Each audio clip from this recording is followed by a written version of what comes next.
ভোলাহাট উপজেলা স্বাস্থ্য কমপ্লেক্স নিজেই রোগী, খুঁড়িয়ে খুঁড়িয়ে চলছে সেবার কাজ, অফিস পাড়ায় কর্তা শূন্য। চাঁপাই নবাবগঞ্জের ভোলাহাট থেকে এমএসআই শরীফের পাঠানো তথ্য ও ভিডিওচিত্রে দেখুন বিস্তারিত। চাঁপাই নবাবগঞ্জের ভোলাহাট উপজেলার ১.৫ লাখ মানুষের একমাত্র চিকিৎসা সেবার কেন্দ্রবিন্দু ভোলাহাট উপজেলা স্বাস্থ্য কমপ্লেক্স এখন নিজেই রোগী। হাসপাতালটির ডাক্তার সংকটের পাশাপাশি জনবল না থাকায় বিভিন্ন রোগীরা পড়েছে চরম বেকায়দায়।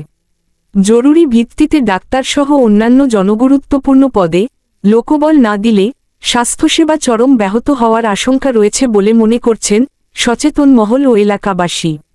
সরেজমিনে ঘুরে প্রত্যক্ষ ও পরোক্ষভাবে জানা গেছে, ভোলাহাট উপজেলার লক্ষাধিক মানুষের স্বাস্থ্যসেবা দেয়ার একমাত্র প্রতিষ্ঠান ভোলাহাট উপজেলা স্বাস্থ্য কমপ্লেক্স।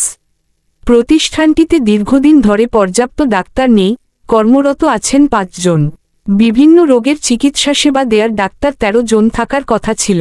ডাক্তারগণ বেশিরভাগই অফিসে যোগদান করে, বিভিন্ন স্থানের ক্লিনিকে চিকিৎসা সেবা দিয়ে মাস শেষে বেতন ভাতা যথারীতি তোলে থাকেন বলে জানা গেছে। আরও জানা যে ৫০ শয্যার হাসপাতালে বিভিন্ন রোগের চিকিৎসা সেবা দেওয়ার জন্য ১৩ জন ডাক্তার থাকার কথা।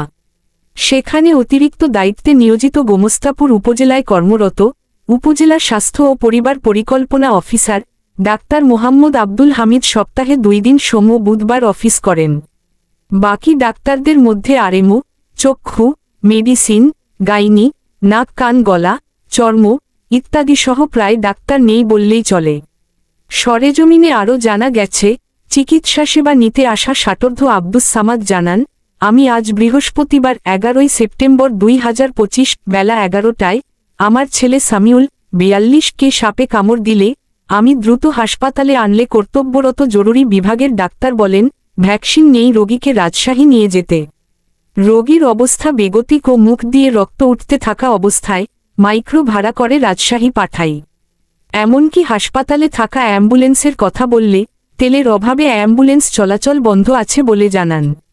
গত ১৩ জুলাই ২০২৫ তারিখে আসরবাদে সাপে কাটা আরেকজন রোগী উপজেলার গোহালবাড়ির কালীতলা বনশীপুকুরপাড়া গ্রামের মৃত আইনুদ্দিনের ছেলে আব্দুর রশিদ ৪৫। হাসপাতালে আসলে ভ্যাকসিন না থাকায় হাসপাতালে অপেক্ষমান থাকা অবস্থায় রোগী আব্দুর রশিদ মারা যাবার নজির রয়েছে বলে জানা যায়।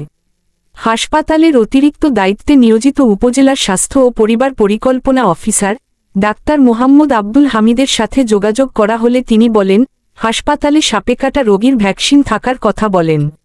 অ্যাম্বুলেন্সের ব্যাপারে জানতে চাইলে তিনি বলেন, অ্যাম্বুলেন্সের তৈল যে ডিপোতে লোড করা হয় সেখানে ১২ লাখ টাকা বাকি থাকায় ডিপো কর্তৃপক্ষ তৈল দেওয়া বন্ধ করার কারণে অ্যাম্বুলেন্স চলাচল বন্ধ রয়েছে।